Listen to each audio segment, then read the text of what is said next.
sunlight. A2000 EST. That's that OCOEE. Alright, we gon' be alright. Over the dark clouds, I see the sunlight. We were just way down, now we living upright. Now we living upright. Now we living upside down, dog. It's upside down. It's upside down, dog. It's upside down. It's just one crown, dog. It's just one crown. It's just one crown, dog. It's just one crown.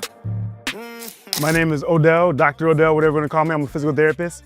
Graduated, opened up a brick and mortar, and then got a lot of messages. People asking like, how did you grow so fast? I got to $50K a month in my brick and mortar, which is a lot for a physical therapist. And then I moved into the info space, teaching others how to do it, get to 100K a month, and there's chiropractors and physical therapists. So that's what I do. Headline and messaging changes, but all in all, how you think of the benchmark determines what you're actually probable to do. Now that people know that the human beings out here in the world can run a mile, and what's the current record? I think it was like 4-minute mile. That was ridiculous, right? And it was, prior to that, it was like, if I'm not mistaken, a couple minutes more than that. Same thing, most people for the longest period of time consistently ran the mile around where the record was. Yeah. Until one guy came along and was like, I'm gonna try to strive for a far faster mile than what's historically been done. And I think, if I'm not mistaken, it had to do with the shoes that he was wearing. But regardless, guess how many people started running 4-minute miles after that guy get it? You know, exactly. So if we think to ourselves like, all right, I can hit a 30-50% opt-in rate, think about how that changes how you view that 4.3%. That makes sense? Yep, that makes total sense. Is it your show rate? I know show rate on warm, which I know my numbers for warm like dialed in, but this is our first code. So our code was 35%.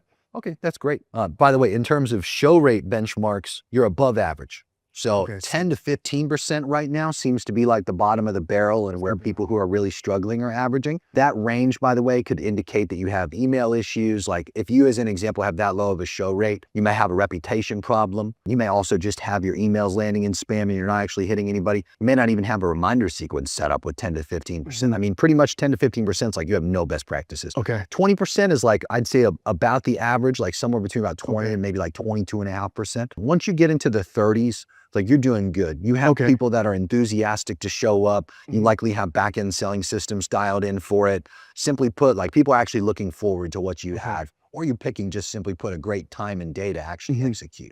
That's really good, because I think up until this point, we may be looking at the wrong statistic then, because I kept trying to like increase the show rate. So our show rate gets upward of 54% in the warm. That's incredible, yeah. But like, I was like, can we get to 75? So if you have 35 with cold, that's a good example of the differences between warm and cold. Your warm people absolutely love you. Like that's awesome.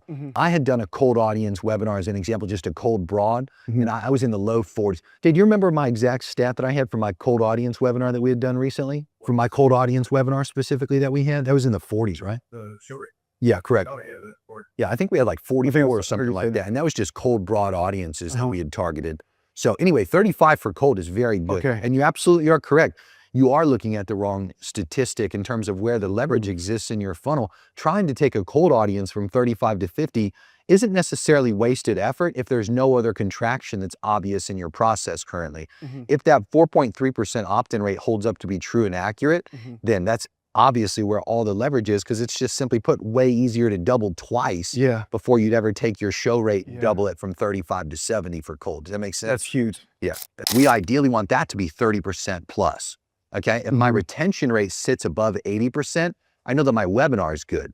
If it sits below 80%, I know that I have actual improvements to make to the webinar where I'm doing my training or my presentation, right? Once I get into the pitch, the reason we separate the booking rate out is I can have a really strong retention rate and a terrible booking rate. That just means that I need to improve the close if my retention rate is strong, but my booking rate is weak. Vice versa. Let's say I have a terrible retention rate, but I have a really strong booking rate. I don't necessarily want to change anything in the pitch at all. I just want to change the presentation itself for when I'm doing the training and the presenting part of it prior to the pitch. You understand? Yeah. That's why we separate the two. That makes sense. I mean, that's good then for us. We have like a 30 to 40% booking rate, but that's on the peak. No, not so the people that your booking rate against peak attendance. The peak attendance. Okay, wow. So you're absolutely killing it then from a booking rate perspective. So again, technically, and I want to be fair to you in saying this just based on how I measure it, it's tough to determine your actual booking rate, but we know for sure it's above 30% based on what you just said, because you'd logically have less people that are there during the start of the pitch than you would during your peak attendance. And you're already exceeding the 30% benchmark in your booking rate based on the the way you're measuring it instead. That makes sense? Yep. It's kind of like, as an example, if we're running a track race, you're starting 10 steps behind me, and that's how you're measuring your total time to get to the finish line versus I'm just measuring myself from the start line to the finish line in this example. Does that make sense? It does make So you're stat padding in a negative direction, but you still have an awesome stat. So you're killing it in there. I'm starting to notice a common denominator. We're trying to like improve these numbers that are already doing really, really well. So it might have a small improvement, but it's really like obviously the landing page conversion and the CPMs, which is. Well, your CPMs aren't bad. I mean, your CPMs, to be fair, is $64. Your link click-through rate at 1.6%. Those aren't tough. I mean, at the end of the day, like cutting your CPMs down to $32, you may actually struggle way more with that in comparison to, like I said, this is extremely obvious, simply put, out of everything we're sitting here talking about so far. The opt-in rate is where the attention deserves to go for actual improvement that's probable to get you way more efficiency out of these dollars being spent. Do you have the show rate to the actual call that gets booked? It's been about 50%. Our last code, that was the issue on the code. It was like 45%. Okay. So of those who do show up, our closers closing like 56%. So that was another big thing that we're tracking for this new one. We did a few things, and that's why we were able to hit our ROAS already in 2 days because of show rate. Okay, got it. So show rate to the actual call is only 45%. For the first code. Previous to that, I mean, for the warm, it was much higher, but again, much higher for your warm. Yeah. You said 50 something. Okay, benchmark wise on this, just so you're aware, ideally the people who book from a webinar show up at a minimum of 70%. 70, okay. Correct. So 70% would be an ideal total show rate to the first call that happens after a webinar. Okay. And in an ideal scenario, there'd never be a second call to a webinar because why add that level of friction to a webinar process? Yes. But this would mean— Show my team that. We'll talk about this here shortly, but this would mean that there's also a lot of leverage in that statistic too. Not nearly as much as your opt-in rate, to be fair. So it'd be like the second thing that I'd ideally like to pay attention to. Now, with close rate, you had mentioned for the people who show up to a call. If they show up on the call, 56%. Okay, and that's phenomenal. Minimum close rate we'd like to see from a webinar is about 35% to the showed calls. So you're above average on that stat as well.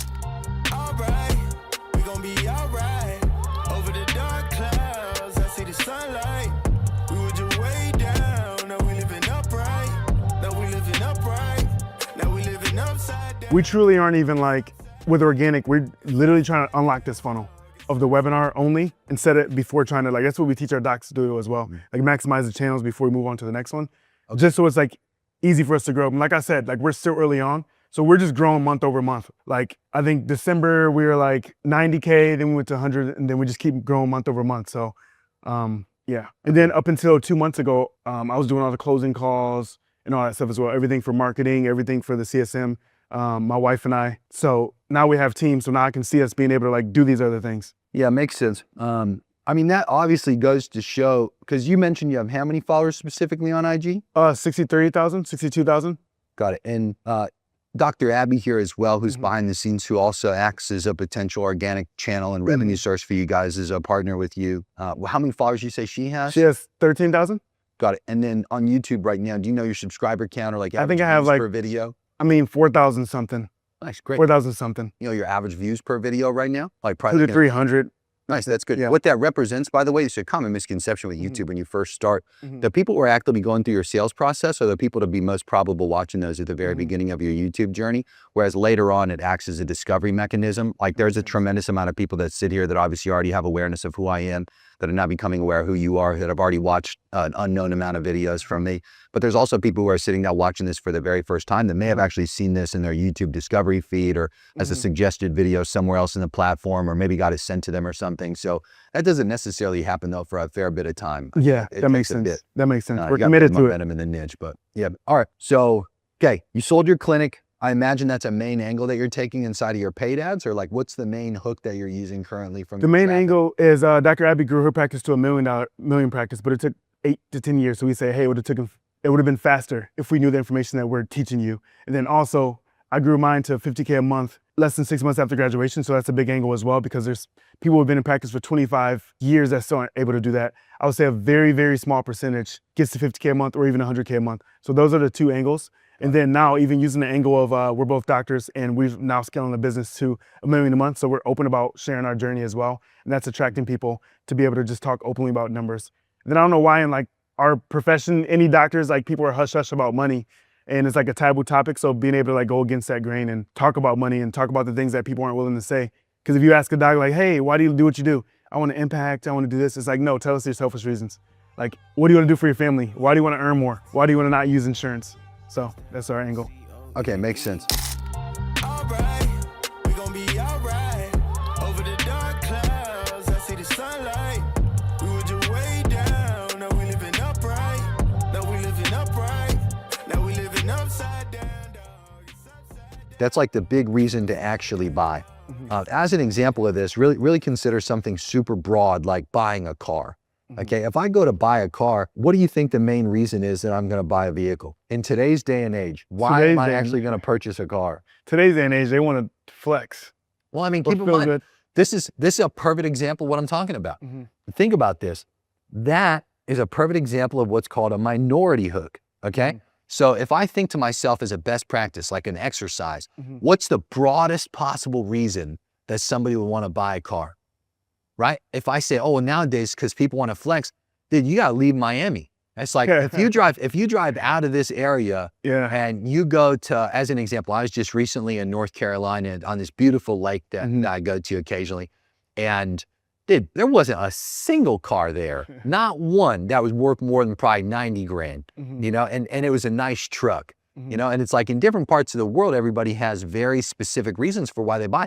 You know, the broadest possible reason for vehicles still today is that get you from point A to point B. It's a car, you know, it's a transportation. Now, to be fair, there's other reasons that layer on top of that, which are, okay, I want the status of a specific vehicle on top of the fact it gets me from A to B.